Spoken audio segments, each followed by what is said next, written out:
500 cc's or over. Zap.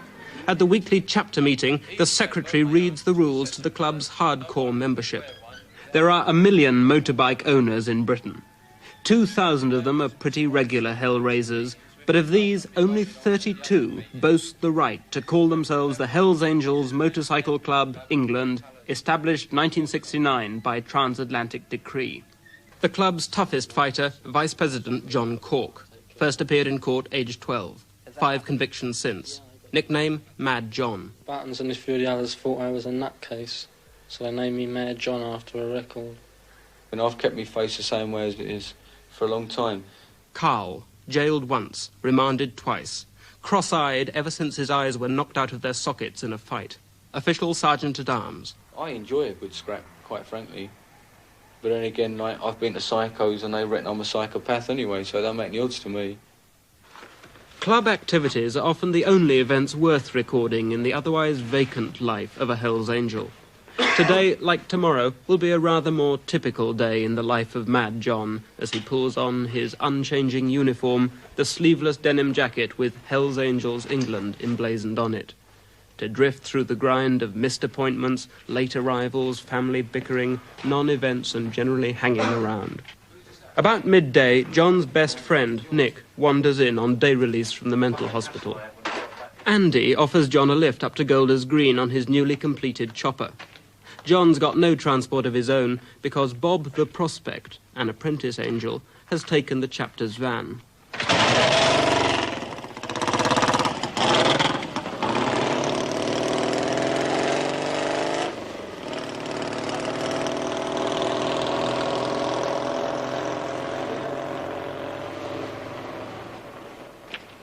They reach their destination at about 2:30.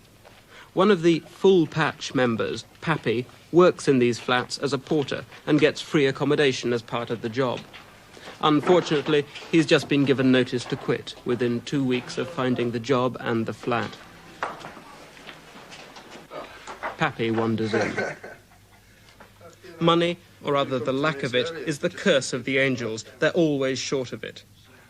Sometimes they resort to stealing bikes. A new £500 machine will fetch £90 in scrap and spares. But there's never enough money to cover petrol for the van, spare parts, marijuana and LSD, grass and acid. Angel Mad John sets off for Edgware in the chapter's disintegrating van. Bob, the driver, hasn't slept for 4 days. He's high on pep pills. At 4:30, they arrive at the council estate, where John has a garage. It goes with the home where his wife, Linda, lives with their 4 children. Linda and John have been married 7 years. 4 days ago, John left home, and now she's divorcing him. Yeah, more and more John started going out with these different girls that were hanging around with the group. And at first I took it as part of it, as much as it hurt, you know, but he's left several times, but he's came back after a week. And this time I thought that was probably it. Today, John needs to look in to pick up a few belongings and see if there's any mail or telephone message for him.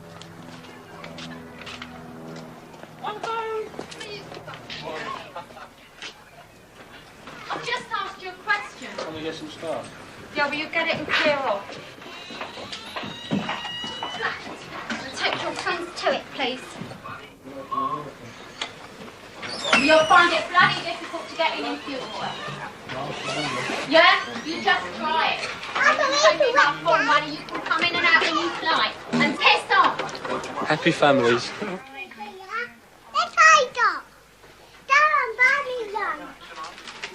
John pays his wife no attention. He's engrossed in a letter just received from the Hells Angels chapter in California. I'm the new California secretary, yeah. Santa Rosa, Calif. It's the new California chapter. All amalgamated into one. You don't need anything. $3 million.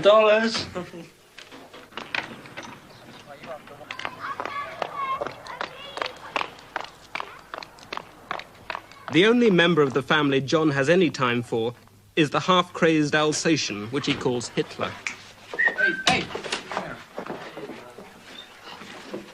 Throughout his brief visit, he says not a word to his children.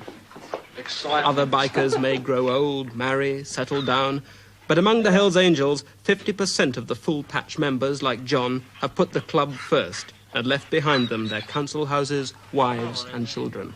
Well, I don't think, they look on him as a father so much, because, as I say, he's never here. He's out every night. And it's very rare that he does stay in. But when he does, he seems to be a bit ratty at them. Why aren't they in bed and that? And so therefore he doesn't have any time with his children. So naturally he doesn't appreciate them. Back in his new flat, John makes himself at home, unpacking the bits and pieces that really matter to him. His most treasured possessions, salvaged from the ruins of his former domestic existence. His trophies and insignia, his travelling library, biographies of the Angels' superhero. And a banner with a strange, ever-provocative device. John's scrapbook littered with the mementos of the home chapter and the founding chapter over the water. John's whole life revolves exclusively around the paraphernalia and the fact of being an angel. Neither his world, nor his imagination, nor his vocabulary extend beyond the cult and its jargon. Grebos and honkies, prospects and patches, mommers and old ladies. Another one for the scrapbook. The Angels pose with the trophies of their continuing war. Because despite their defiant claim to be the only true chapter in England, the 32 fight a running battle with the 2,000-odd other so-called bikers from all over the country who deny their exclusive right to the title of Hells Angels. We're chartered from the States, from the American Angels, and we've got a certain reputation to live up to, obviously. What do you do when you see a man who's wearing a Hells Angels patch? And quite frankly, I'll rip it off his back. But I think the hardest one I took was off a big Negro. Because I had a job pulling him off the bike. I had to really strain myself for a little while. Like, if someone does one of our guys, he starts looking over his shoulder from the minute he does them. Because if I get hold of him, I'll do him. Or if any of the other club gets hold of him, we'll do him.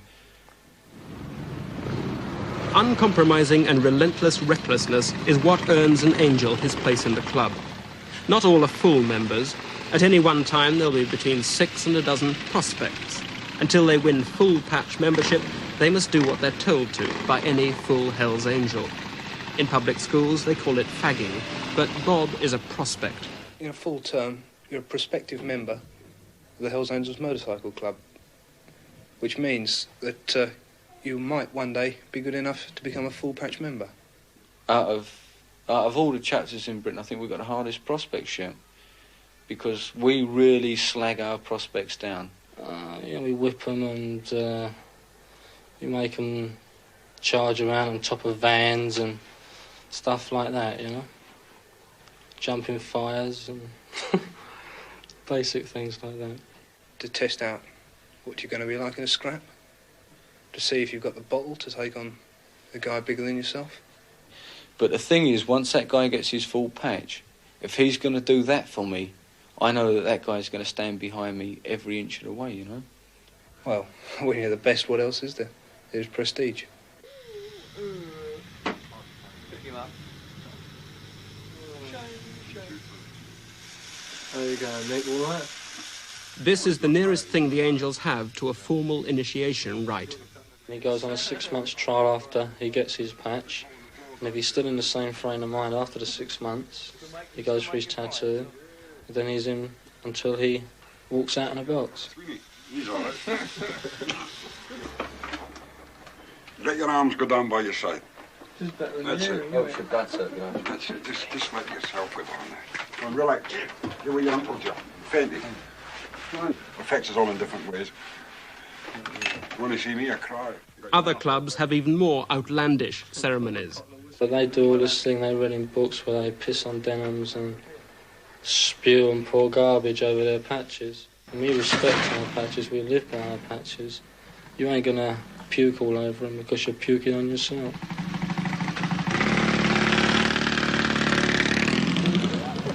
A really righteous angel will consume almost anything in any quantity, combination or sequence. Apparently, some of the angels who arrived at this party were already high on LSD. On top of that, they'll take alcohol, marijuana and amphetamines as much as they can get, as often as they can get it. Few of the angels went to bed at all on the night of this party, and 24 hours later, 5 at least still seemed hopelessly under the influence. You have to be long-suffering to be an angel's moll. In a cheap 2-room flat over a fish and chip shop in Islington, Graham's old lady shares the bedroom with a half-assembled chopper. Graham and Carl are working against time. They'll spend the rest of the night trying to get the machine ready in time for the climax of the angel calendar, the first bank holiday run of the year. As morning breaks, Graham is still working. Outside, the flappers are making their last-minute adjustments. So I had to do a bodge with a peanut butter lid to screw it in, like, to quieten it down a little bit. Do you think it's going to last to Aylesbury? I hope so, otherwise there are not going to be some annoyed policemen. It's going to make a hell of a row. Mick has to catch his mum to pick up the telly to make the weekend complete. Yes, you can take it. It is your telly, you can have it. Okay. I don't mind. What do you think of your son being a Hell's Angel? Well, so long as he behaves himself, I don't mind. If he doesn't get into trouble, I don't mind what he does. Surely being a Hell's Angel by definition means getting into trouble. I know, that's the general opinion. But there's good and bad. And I think that he's one of the reasonably good. I mean, I'm not saying he's an angel, but I don't say he's the other way either. And I hope he doesn't do anything to disgrace himself or his family, or his friends.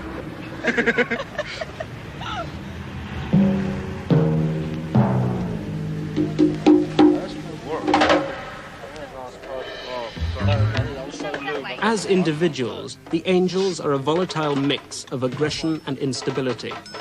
When 2 or 3 are gathered together, the combination is explosive. When 3 or more foregather, a Hell's Angel pack can be described as a riot in pursuit of an incident to set it off.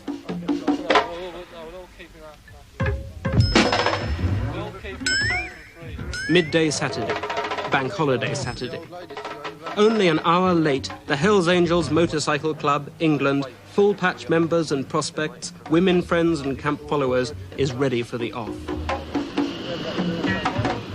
Mad John, Sad Happy, Uncle Nick, Little Blue, Wild Child, Graham and Andy and Mick, no angel could imagine missing a run.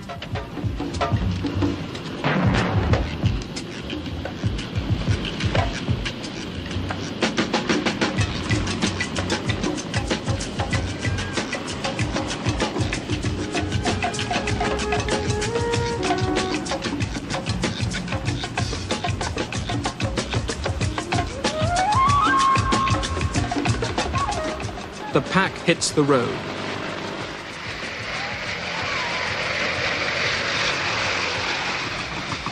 At garages, nervous attendants serve them quickly and hope they'll leave quietly.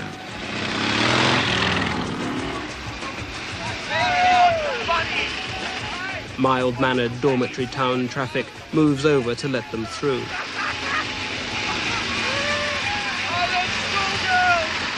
Cars pile up behind them in peaceful shopping centres. Straights are jeered at. Yet as Hells Angels England ride out of town on their 600cc motorcycles, from a distance it's almost possible to concede them a sort of ragged glory. This is, after all, the only glory the chapter will know. A moment of glamour snatched from lives hollow with monotony. Close up, the illusion of glamour fades. Hello, Peppy! Hello, Nico! Everybody has just gone free! Whoa! Yeah, there you go. There you go, brother. We'll school the women and drink all the wine! Where's the schoolgirls? Give him some money.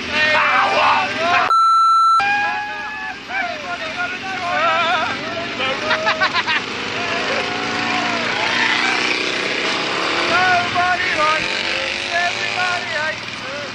Yes, we hate one. Yes, we hate one.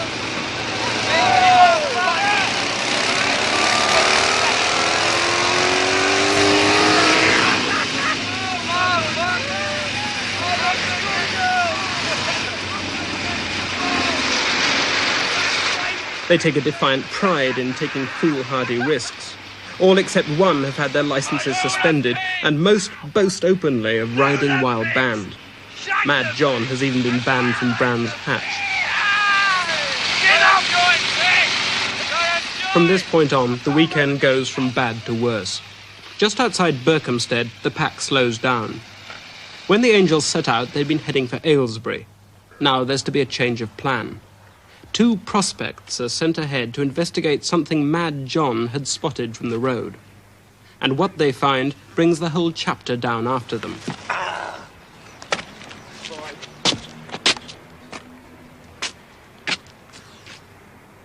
Buggy's due for renovation. Please do not temper. Oh, is you written on it? Yeah. Hey, look. Where's the prospect? The Katrina looks abandoned. And that's good enough for the Angels. This is where they'll spend the weekend.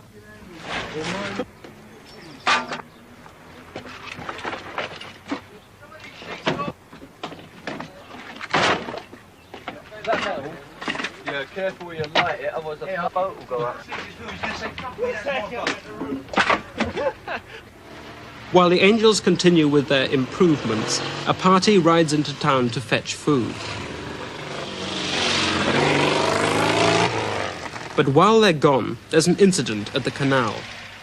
Just downriver from the Katrina is a sewage farm. While looking for firewood, 2 Angels have broken into the keeper's cottage, and 2 police patrol cars have come to investigate.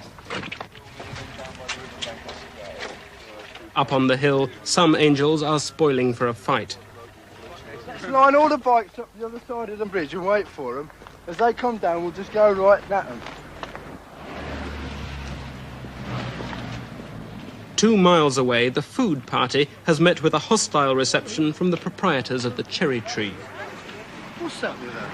Just go and do it somewhere else, that's all. How about... Go and do it somewhere else. We work very hard to build that business. Yeah. We got a nice restaurant, not to sell teas and coffees to Hells Angels, all right? Do you speak English? Yeah. No righteous Angel will let himself be fronted. They want to wreck the cafe, and they go back for reinforcements. As they get back to the canal, the police return. But both sides are determined to play it cool. I was sorry about this. Okay, will there be no obstruction or anything? Right. No, I'll be back in a minute. I shall want some details of whoever's in charge, because my government's going to be on that. Okay? Okay, Dave, yeah, sure. Right, let's get far. John? You don't need to, you've got a train already run it, man. Listen, they said they're going to give us no hustle. Do they want to know all the details about us? But they just want to know who's in charge and where it's at. The police are ignoring the sewage farm break-in, leaving the Katrina to her fate. But their handling of the situation has just averted a minor riot.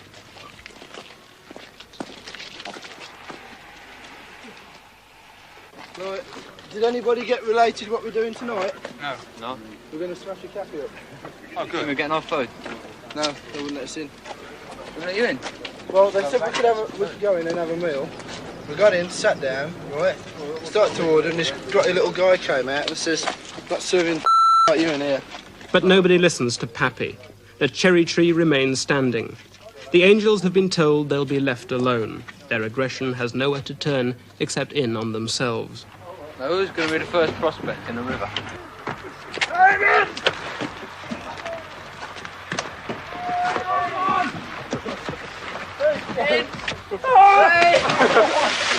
Who's having been?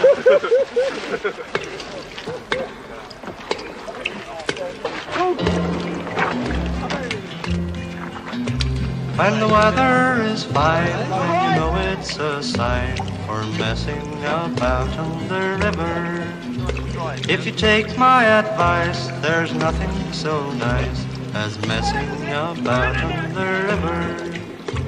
There are longboats and short boats and all sorts of craft, and cruisers and keelboats and some with no draft.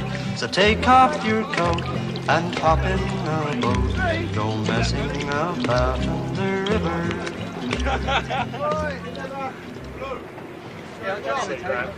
Put all the beer in the front in the cupboard. Away from it all, the Hells Angels set the scene for a weekend in the country. Fresh air, clean living, the simple pleasures of life, and a few necessities. Doctor Who's on? We get them all in here.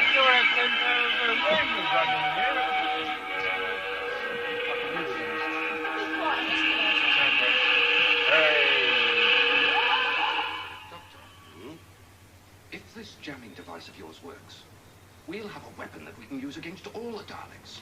We can give the lot of them brainstorms. I'm afraid not, Colonel. The effect will only be temporary. Well, how long will it last then? Well, if we're lucky, long enough to get away. If it works.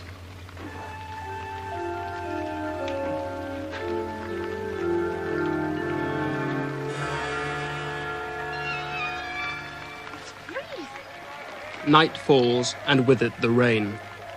But by the early hours of the morning, some angels are past caring.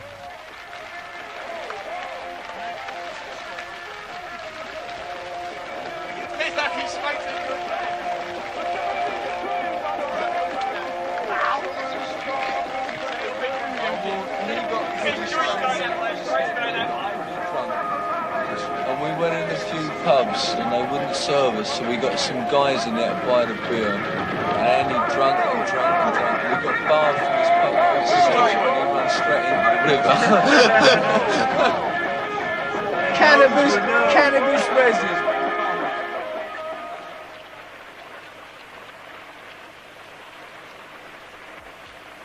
As dawn broke, half the bikes parked by the canal had gone. Mad John, Uncle Nick, Pappy and Bob had left, and with them went most of the drugs and a good deal of beer. A handful of damp, cold, fuddled angels were left in a waterlogged cabin cruiser, waiting for the rain to lift long enough for them to get home. The weekend was a washout. The run had been a disaster.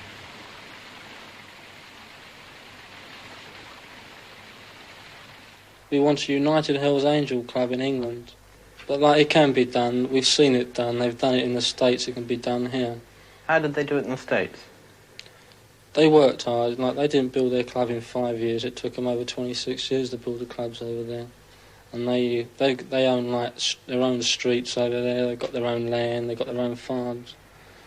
It's just by hard work and persistence, basically. They got it.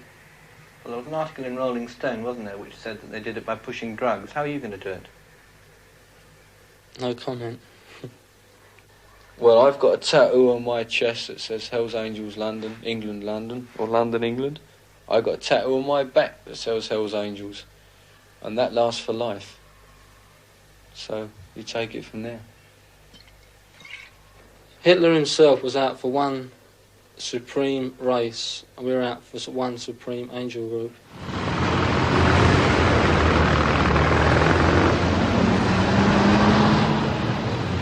In Germany, Sweden, New Zealand and Australia, even in tidy Switzerland, clubs like this one are planning to seek charters from the original club in California. At home, too, the Angels plan to expand. Soon they'll be merging with the only clubs they respect, the West Coasters, the Cotswolds, the Road Rats and the Windsors. Eventually, with every righteous motorcycle club in Britain. It's a nightmare that will probably never come true. Hey man, if the LSD don't get us, the cannabis will!